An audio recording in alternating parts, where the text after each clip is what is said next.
What's up everyone, Tom from the Airsoft headquarters here, and welcome back to the channel. Today we are going to be taking a look at a new product that has been seen as a prototype here in the US and also has been showcased at other Airsoft trade shows overseas. And that is going to be the Umarex HK MG4 Squad Automatic LMG, whatever you prefer to call it. Now, this has kind of flown under the radar for a lot of people, especially in conversation with some of the employees here and kind of bringing it to their attention. Like, hey, have you seen the new MG4 coming out? And they're like, what are you talking about? What is that? And I'm like, the one with that was posted from Elite Force and Jet. And they're like, never seen it before. So figured may as well do a video about it. Now, before I get too much further into the details of the MG4, we're going to do a quick little ad read for you guys. Hey guys, do you like deals? Well, I want to give you a deal. Because YouTube absolutely refuses to make sure that I'm able to make a living, I'm offering you guys a special promo code to my website, airsoftheadquarters.com. If you go and you purchase at least $75 worth of products and you enter promo code YouTube, all lowercase, you can get the chance to get some free swag! I'm clearly too influenced by Donut Operator. When you use this promo code, you have a chance for us to randomly select a patch in order to throw into your order, which means you get free swag. Not only that, but one of the patches could be one of our limited edition store collaborations with the Airsoft Arena. Comes in one of 3 colors. Also, these are limited edition run, which means this is a 1 in 100. Throw that in my stuff. You can have that for yourself by using promo code YouTube at checkout. And my light just went out. Woo! Back to the video. So before we get into too much detail as well, I do need to absolutely preface this by saying that I have no official news for the US market model, but we can make speculations, best educated guesses from the pictures and interviews that I have scrubbed through, the different blog posts, and even looking at some of the pictures and the short little video clip from Jet. So kind of going through, curating all of these images and all this different information to try to paint a very broad picture as to what you guys can expect for this new market rifle. So just be aware, this is not official news, so things are open to interpretation or can change. Just because they have a working prototype model in the US does not mean that that is going to be the final edition, or even that it is still going to hit the US market. There are still a couple of things that the manufacturer still needs to go through before they can finalize a first edition for the market. And when I say US market, I specifically mean the different types of tiers that are available for the airsoft industry as a whole. So looking at for the MG4 specifically, there is the LMG, the MG4 LMG that is sub 0.5 joules, and that is going to be for very specific countries that have very low velocity restrictions. There are also other European and Asian countries that have a slightly higher velocity, but not nearly as high as what we have in the US, so that's kind of a tier above that. And then we have the US market of products, which usually has that higher velocity. And because we have a higher velocity, we do have products that have a higher quality material components on the inside. So we do get better performance, and then we can put higher strength of internals inside of there. That's generally what we see. Like I said, I did scrub through a lot of information, different blogs, posts, videos, of the MG4 coming from IWA and the MOA, which is the European and the Asian trade show, very similar to SHOT Show. And if you guys don't know what SHOT Show is, it is the place for airsoft, paintball, military, law enforcement, other hardcore outdoor activity or hobbies, brands to showcase their products or services. It's kind of like a big festival for everything that's cool. That's essentially what it is. I do have some videos of us attending SHOT Show 2 years ago because last year's SHOT Show was postponed due to COVID, so wasn't able to attend that. But like I said, we can look at some of the pictures from IWA, MOA, in order to get a better idea as to what's coming out. So that's generally where I pull a lot of this information. And it's kind of bittersweet that we can look at all the products at IWA, because there are some cases, especially with licensing specifically, there are certain models that we just can't get into the US. One of those being the gas blowback MP5s, or even, for example, at IWA, they showcased, no, it was MOE. It was MOE where they showcased the gas blowback MPX. And we have a picture here of them showcasing a working prototype for a gas blowback MPX. So that did not make it into a final production stage, so it did not hit the market as far as I am aware of. But again, this is kind of an example of people are making it, but it's just not getting to those final stages for the market. So again, there's no guarantee that this is going to for sure hit the US market, just to make sure we're absolutely 100% clear. So I've been rambling long enough. So getting down to the nitty gritty of the MG4, this is going to be an officially licensed product from H&K. And generally when we look at some of the products from Elite Force that are the HK licensed brand, like the 416A5 that I have up there, those are typically manufactured by VFC through Elite Force. With this, there's no guarantee that they are still going to retain that VFC manufacturing due to the overall platform design of the LMG. I'm going to break that down in a couple more minutes. But the very first initial information that I have is that it is going to be an all-metal body. And kind of as I scrub through these pictures, I can showcase these to you. Go into my So looking at that first picture, it is going to be a full metal body, with the exception of that handguard, which that bipod sits underneath. The belt magazine is probably going to be a polymer housing as well. The stock, which folds, is going to be a polymer construction as well. And I'm assuming that the grip is going to be a polymer construction as well. Everything else, based on other interviews that I have seen, have stated that this is going to be a full metal, build, which typically for LMGs is a lot of weight. And when looking at the overall bulk of the MG4, it is very highly detailed. There are a lot of different cuts and support bars and different swivels and different mounting systems. So there's a lot going on in the body. So I can't personally imagine that it's going to be lightweight, but based on what, again, interviews have explained, this is going to be a little over 9 pounds. In fact, there is a screenshot of Airsoft Obsessed Dave one-arming this, outwards. So it is going to be a lighter weight construction as well, and, despite what it looks like. So they say it's metal, but it's clearly going to be light enough to where it's not going to be overly heavy. And we can get closer pictures of the body itself, very, very highly detailed, comparing the body of the MG4 to this 249, right? 249 here has some decorative details on the body there, but it's not like over the top compared to the MG4. Like even looking on the side of the body here, there's not a lot going on there. It's fairly flat and basic, which is fine.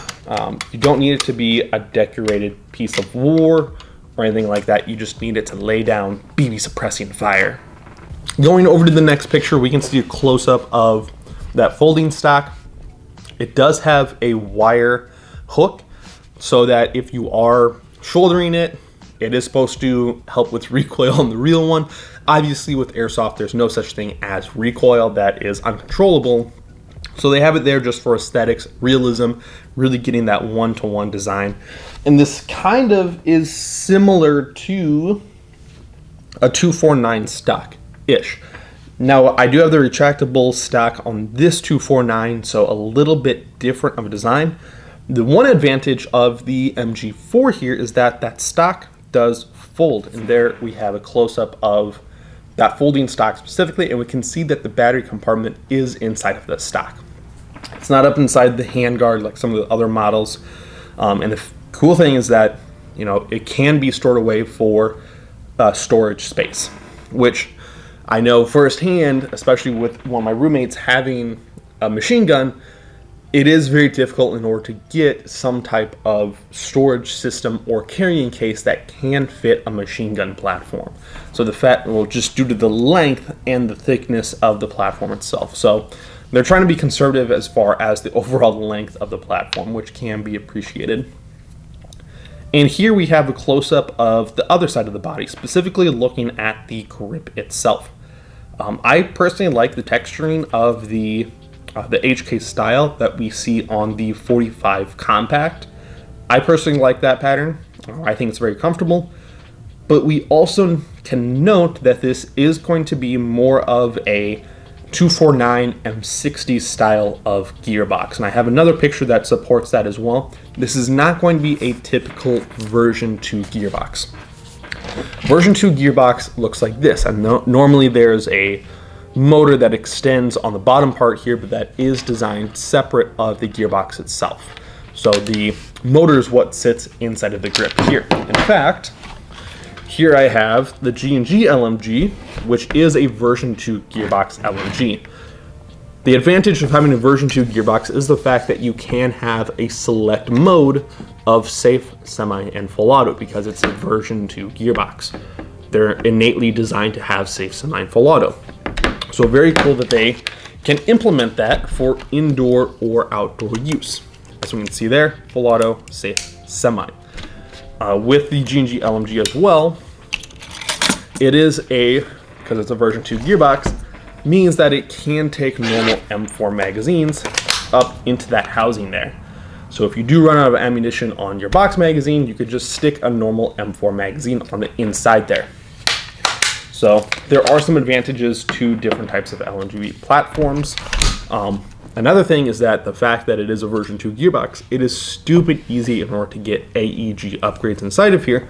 It is also stupid easy to try to HPA it as well. Very, very, very basic conception. Very much enjoyed this. Also, secret hint, these box magazines for the G&G LMG are trash. G&G makes the rotary one on the very front one. It's a circular design. Way better, way better, way better. I would suggest going with those.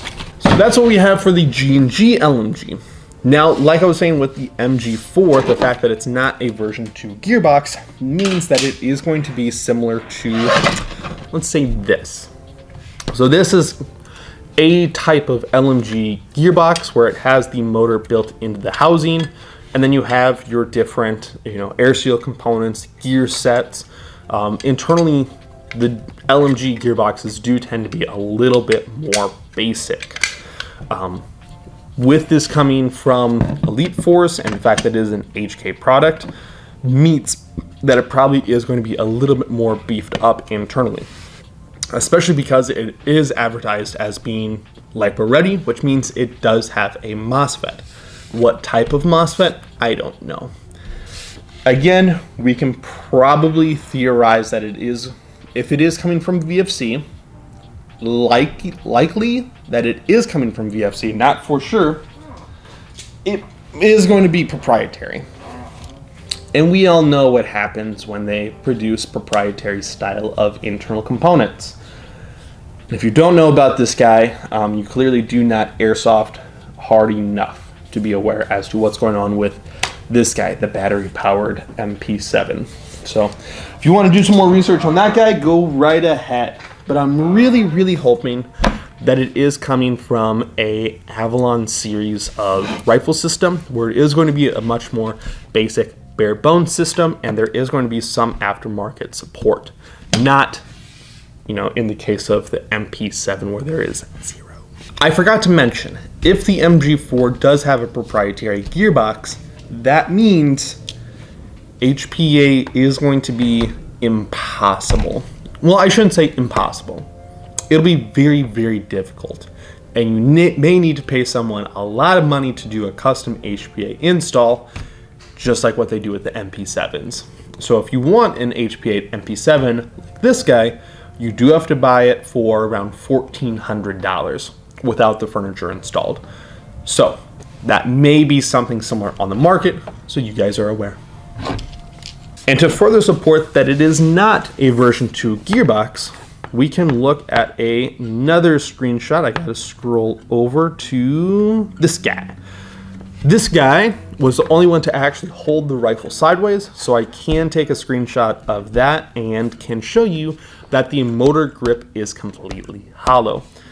And as well as the fact that, you know, the receiver of the MG4 only has safe or full auto, means that there is no semi-disconnector system, so it's a LMG gearbox. That's what we got there. Looking closer up at the body, we see that there is some type of lever disconnector system, very similar to the 249 that I have here, which does allow you to change the barrel assembly.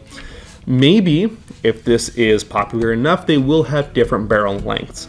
It is going to come with the longer one instead of the more compact versions that we typically see 249s or M60s. We have a pinned, or not a pinned, but it's a stuck folding handle, so it's not all loosey-goosey. You can disconnect it and you can flip it up and it will retain upwards, which is very, very nice. Got the M60 here, which has a carry handle as well, and that is kind of just floppy-doppy all over the place. It doesn't actually pin in place. This one's old enough to where it's got enough, you know, dirt and debris on the inside to where it can stick into place, but it is not supposed to be like that. So we got that there. Next is the box magazines. The magazine that it is advertised to come with can hold 4,000 rounds, which is awesome. That is a lot of rounds. What is also unique is the fact that underneath the hinged cover, you can add 900 to 950 additional BBs in a hopper system. What I mean by a hopper system is it is an additional reservoir that BBs can reside in, and in the case of this LMG, you can flip your belt cover open, press a little button, and then it disconnects the feeding from the magazine and it feeds from the hopper system instead. So if you run out of ammunition, or maybe you have a different weight, or maybe tracer BBs inside of here, you can disconnect and you can have different types of firing systems for whatever reason that you would want. The other thing that I can think as to why they have a hopper system is typically with a heavier machine gun like this. I'm gonna flip this up for convenience. Is you typically have a two-man team, typically, as far as how I understand machine gun workings, is that you have your gunner and then you have an assistant gunner, and he's going to be in charge of getting your ammunition in a firefight and being able to reload your magazines and flipping that open, and then the gunner typically is the one that charges the bolt. And so it's a two-man operation in a heavy firefight in order to get your machine gun back up and running and laying down some BB hate. That's how I understand it. I, of course, could be so far off. So in this case, I think they may be simulating a two-man reload experience. So if you run out of ammunition here, you can flip your belt cover open, quick connect that system, put your dust cover back down, and from the hopper system, you can feed and you can shoot BBs while your assistant gunner disconnects the magazine and grabs another one, slides that on, and then reinserts it. That's another thing that could be happening, not 100% certain. But I also will present the counter argument, because the box magazine that it comes with has the lid positioned upwards, which means you can pop the lid and you can take your bottle of BBs and you can pour them into your box magazine as you're firing it. So I don't know exactly why they introduced the hopper system. Those are just a couple reasons why I think they did and how that could be implemented. Just my thoughts. There's another screenshot that I have that shows the box magazine as having a feed system more like an M60 style and not like your typical 249, which has the top end of a M4 magazine. So the M60 magazine has a feed spring system, so the BBs will travel from the box magazine, which is like a high cap, but this battery will connect into the wiring system of the rifle, so it'll power an internal mechanism to load the BBs up into the rifle, compared to the 249, which if your box magazine runs dry, you can pull that feed tray out completely, just strip that box magazine away, and you can insert and load M4 magazines. You can run them like that. So tactically, there's a little bit more of an advantage to the 249 because you can utilize friendly magazines versus the M60. You are kind of stuck with these spring systems. Also with the Knights Armament Stoner rifles, they utilize this same system as well. Some of the issues that I have heard of guys that utilize these style of magazines is that those springs, if they're not careful to disconnect them, can pull backwards, stretch the spring, and then now the channel is bent and it prevents BBs from loading up into the rifle effectively. So there is that issue as well. Just so you guys are aware, not saying one thing or another negatively about the MG4. And then it is going to be an automatic winding because there is a battery that is connected, or a wire that is connected to that the wiring system of the rifle itself. The belt cover is going to be hinged upwards, which is very cool, especially seeing them point the rifle directly upwards.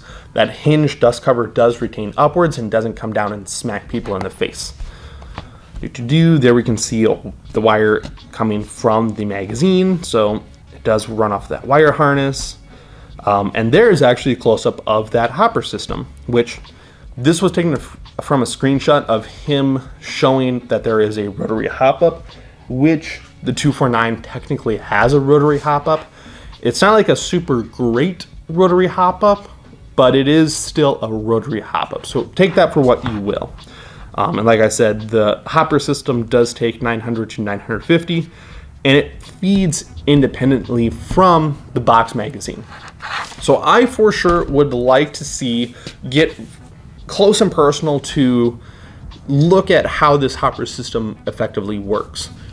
I certainly have not been around long enough to see this hopper system magazine system worked in conjunction.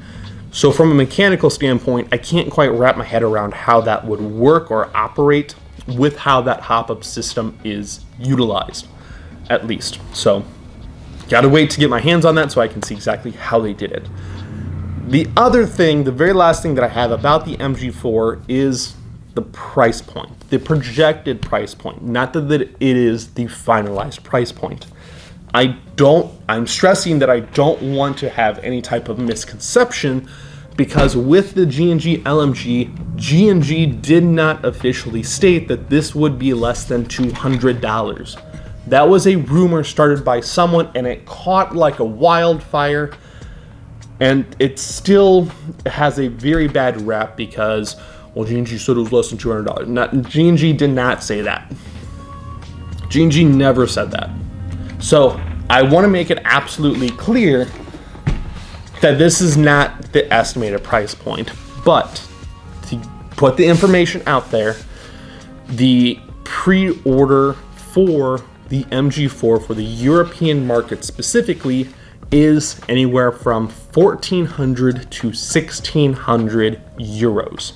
Now, if you're not good at, trying to do that math conversion, I'm not, that comes out to anywhere from 1,500 to 1,800 US dollars.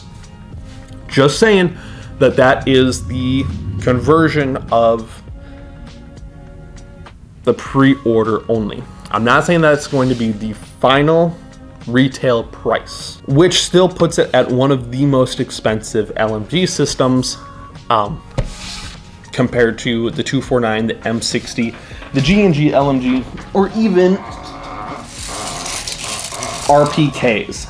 So I would very much like to see one in person. I was very excited to say that I would add an MG4 to my collection, but doing the research and figuring out what the pre-order price point was for the European market, I may hold off. I may add some more things to my collection other than the MG4. I really want to see why it could possibly be worth so much. And unfortunately, with it being the European market specifically, the European market for airsoft guns, the conversion is usually the exact same between the US market and the European market. I did look at some different brands, some different models, and generally that retail price point back and forth is extremely similar within a couple of dollars. So I think it is absolutely safe to say that this can be a little bit more of an expensive of a squad automatic weapon. Could it be the best LMG on the market and will be the best LMG for years to come? Yes. Will we need someone to purchase it in order to evaluate its performance and its efficiency to perform? Yes. Will that be me? No.